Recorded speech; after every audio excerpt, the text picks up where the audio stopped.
A lady named Catherine is informed by a man named Bevis that her dad, Thaddeus, is working on a shady project in a nearby church. Despite trusting her father, she decides to satisfy her curiosity and sneak into the church with Bevis to find out what's happening there.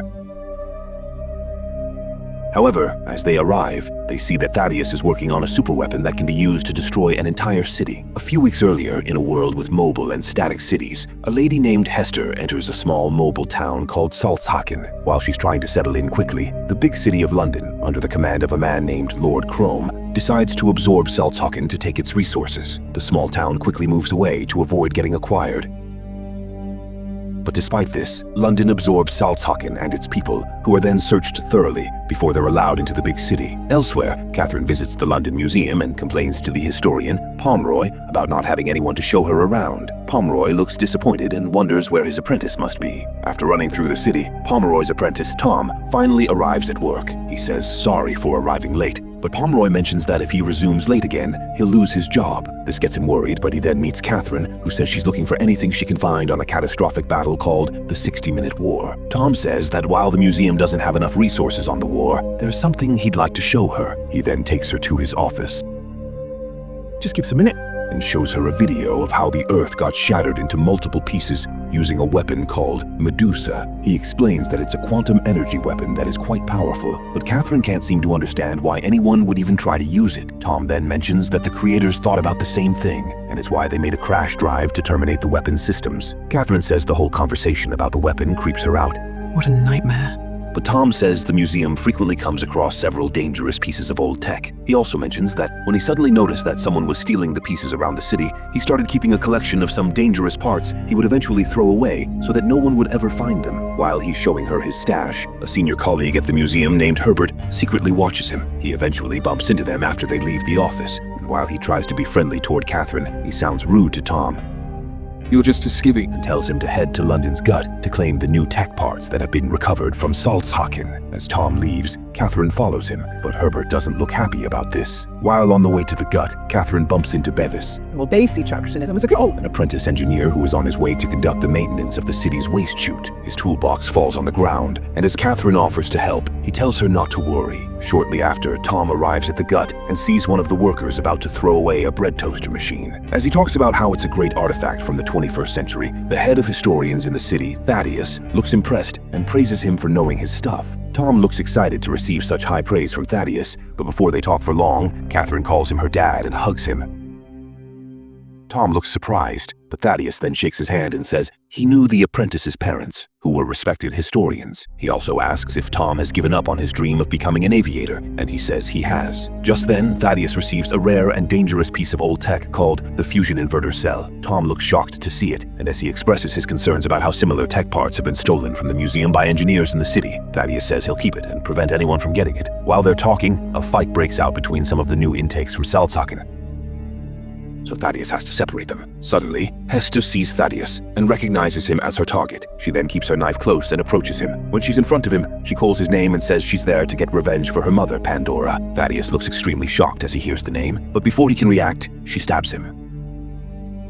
Everyone is shocked to see this, but as she tries to stab him again, Tom intervenes and stops her. Since the cops are now approaching the scene, Hester runs away, but Tom follows her. As she's then about to fall off the waste chute, Tom holds her, and she looks pissed. She then shows him the scar on her face and mentions that it's what Thaddeus does when someone goes against him. Tom doesn't understand this, but Hester tells him to ask Thaddeus about Pandora, Ask him about Hester, who he murdered. She eventually releases his hands off her and falls down the chute. Thaddeus arrives just in time, and Tom says he almost caught her. He then mentions what Hester said, and as Thaddeus realizes that his secret is out, he kicks off the railings and pushes Tom down the chute, much to his surprise. When Catherine and the cops arrive, Thaddeus tells his daughter that Tom fell down the chute while fighting with Hester. She looks sad to hear this, but before she leaves, she sees Bevis hiding near the chute. Later that day, Catherine asks her dad about Hester, but he says she's likely one of the people who are against how mobile cities operate. He also mentions that even though he knows that Catherine wants to see the mobile and static cities come together, the traction cities and static static settlements can... It will never happen. Catherine asks why, and he says he doesn't trust the static city, named Shanguo, because they've been hiding their resources behind a shield wall instead of sharing with the mobile cities. Elsewhere, Hester decides to leave Tom in the middle of the hunting ground outside the city, but he tells her to help him get back to London. She then sounds angry as she says that Tom shouldn't have stopped her from killing Thaddeus because it took her 6 months to find him. Tom says sorry and begs her again to help him find his way back to London,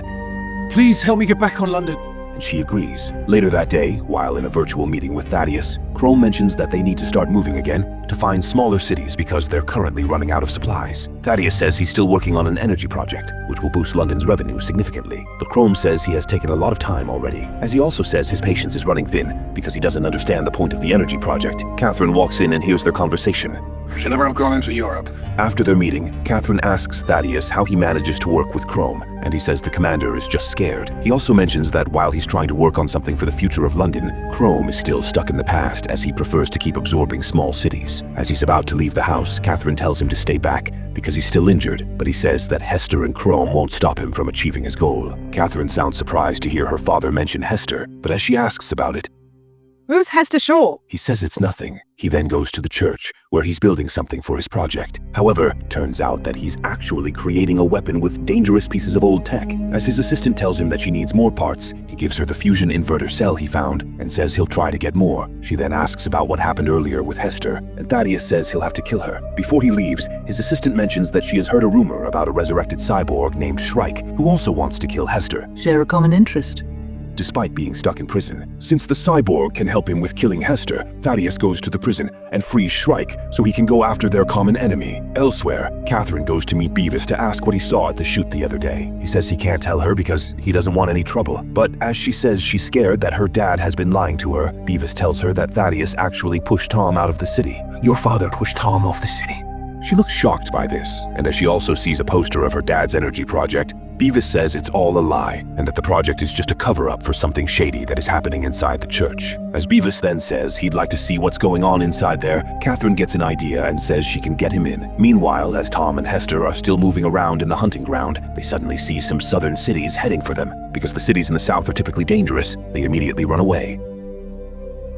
However, as the cities throw arrows at them, Hester gets injured. After a while, Tom fails to find Hester around him, and as one of the cities closes in on him, he gets saved by a man named Mr. Rayland, who drags him into his ship. Tom then sees Hester inside Mr. Rayland's ship, and as they talk about heading north, Mrs. Rayland also shows up to greet them. After a while, they're taken to a cabin to spend the night. As they enter, Tom blames himself for everything that has happened to Hester, but she says it's all Thaddeus' fault. She then mentions that when she was a kid, Thaddeus used to work with her mom, Pandora, because they were both archaeologists who were interested in old tech. However, things changed when Pandora found a dangerous weapon Thaddeus was interested in. When she refuses to give it to him, he decides to kill her.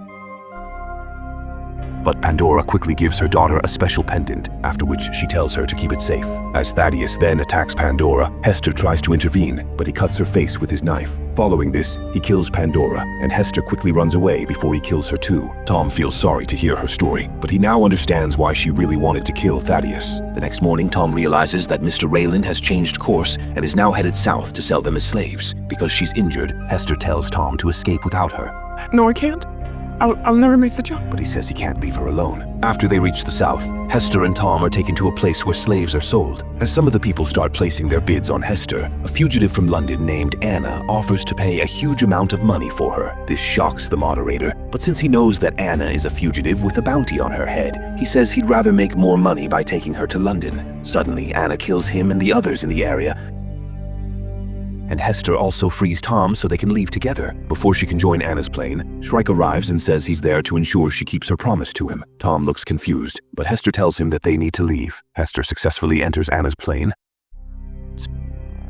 but Tom doesn't meet up, so she has to throw a rope for him to use. However, Shrike also holds on to it, so Anna tells Hester to cut them off. Instead of doing this, Hester passes her knife to Tom so he can cut Shrike off, and as he does this, he finally enters the plane. Following this, Hester asks who Anna is and why she helped them. Anna then says she knows Pandora, and that after her death, she tried to look for Hester, but didn't see her until she showed up in London. As she says she knows how Hester survived after all those years, Tom realizes that Shrike raised her. He doesn't seem to like this because he has read many bad things about resurrected cyborgs, but Hester says that Shrike saved her. He saved my life. She also mentions that he took care of her in his own way. She adds that after he saw her always feeling sad about Pandora's death, he created a cyborg body for her, and she eventually promised to let him make her a cyborg like him. As Tom asks why she left, she tells him that her promise came after she got a chance to kill Thaddeus. Elsewhere, Herbert tries to get on Thaddeus's good side, so he tells him about Tom's stash of old tech. A cache of old tech.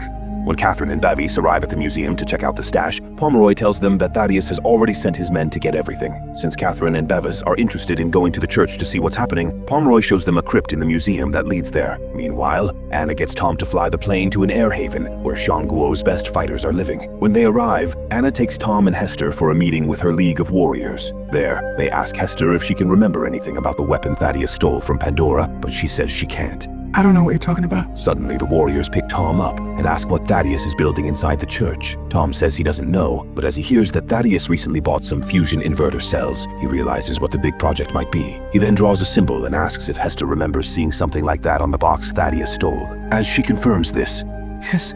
Tom tells her that the box contains the control system of the Medusa, and that it's likely what Thaddeus is currently building. Elsewhere, Thaddeus' assistant tells him to start heading toward Shang-Guo because the Medusa is ready for action. Thaddeus then tells London's pilots to head for Shang-Guo. However, Chrome hears this and gets really angry. Meanwhile, Catherine and Bevis finally reach the church, and they see that the big project is the Medusa. They quickly leave before anyone sees them, but as Catherine wants to head back to confront her dad, Bevis tells her to forget about him. Shortly after, Chrome enters the church to confront Thaddeus about his decision to invade Shang-Guo and destroy the shield wall. However, Thaddeus says he's now in control, after which he kills Chrome. Following this, he announces to the people in London that he plans to invade Shang-Guo, and they all seem happy about it. Elsewhere, Anna learns that Thaddeus is on his way to Shang-Guo, so she says they must leave to warn the governor, Quan, about it. Before they leave, though, the lights in the air haven go off and they realize that Shrike is around.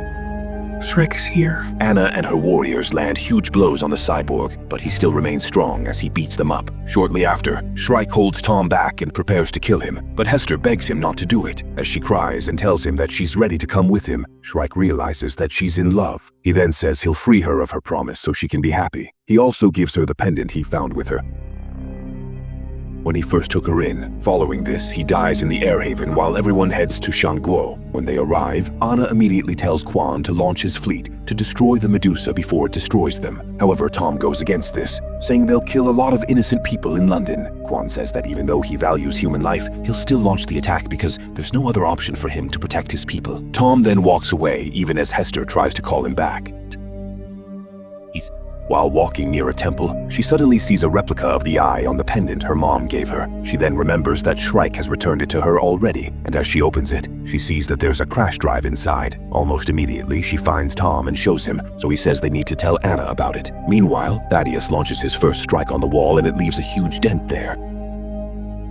As he then warms up the engine again to launch another strike, Tom and Hester find Anna and the other warriors, who look shocked to see the crash drive. Since it's the best way to destroy the Medusa, Anna says they must leave for London. Following this, she and her fellow warriors leave Shang-Guo just as another strike hits the wall, with the impact also affecting their planes. Despite this, they get close to London and start shooting Thaddeus' soldiers, who are also shooting at them. Anna loses most of her colleagues, but she eventually gets Hester to the church, after which she says she'll soon create a distraction. After a while, Anna leaves her plane with Tom so she can sneak inside the church. Just as she enters, she gets a clear shot at Thaddeus, but one of his soldiers stands in the way of the bullet. Thaddeus then shoots at her, and as everyone inside the church leaves after the Medusa is preparing for another attack, Hester goes toward the control system and inserts the crash drive. While she shuts down the Medusa, Anna distracts Thaddeus by fighting him, but he eventually gets the upper hand and stabs her. Luckily, Hester has already shut down the weapon, and as Thaddeus sees her, he looks angry and disappointed. Anna then tells Hester to leave, after which Thaddeus finally kills her. As Thaddeus heads out of the church looking devastated, he sees Catherine, but before he gets too close to her, she says she no longer sees him as her dad. She also blames him for putting everyone in danger, but he still insists that the wall will go down. Catherine doesn't seem to get this, but she then hears gunshots coming from the cabin of London's pilots. It then turns out that Thaddeus has already gotten one of his men to kill all the pilots, so that London will crash into the wall and break it. Catherine immediately runs there and leaves her dad, who decides to escape on a plane. However, Hester stops him from leaving and threatens to kill him. He then says she's just like him and that he wonders if Pandora ever told her the truth about him. With this, Hester realizes that he's her father, but as she's now distracted, he takes the gun from her. Meanwhile, Catherine realizes that she can't stop London from breaking the wall because the controls have been damaged. Suddenly, she sees Tom inside a plane and uses the comms in the control room to find a way to communicate with him and ask if there's anything she can do. As Tom learns that the controls are damaged, They're gone, they're dead. he tells her to open the door to London's engine so he can go in and shoot it down. It sounds very risky, but Tom still goes through with the plan. After he blasts the engines, he quickly flies out safely and waits for the city to stop moving. Meanwhile, as Thaddeus loses his balance, Hester throws the gun away and brings out her knife to cut his face. This makes him angry, and as he tells her to keep coming at him, she decides against it and says she'll be the one who lives. Tom's plane then flies next to her, so she joins him and leaves Thaddeus. Following this, Tom fires a missile to destroy Thaddeus's escape plane. And as he goes to check on the pilot, he sees that he's already dead. Just then, the plane crashes, but Thaddeus still survives. He looks relieved by this, but as he looks up ahead, he realizes that his plane crashed in front of London. With this, he gets crushed. And Tom then flies away with Hester, after which London also comes to a halt. Shortly after, Catherine leads Pomeroy and the other residents of London to Shanguo, but they meet Quan and his soldiers waiting at the entrance. As they look scared because they don't want to get hurt, Quan seems happy, and he lets them enter the city safely. After successfully completing their mission, Hester asks what they will be doing next, and he says they can go around to see the world. Hester looks happy with his suggestion, and she says she'll come with him, after which they hug each other and look happy together.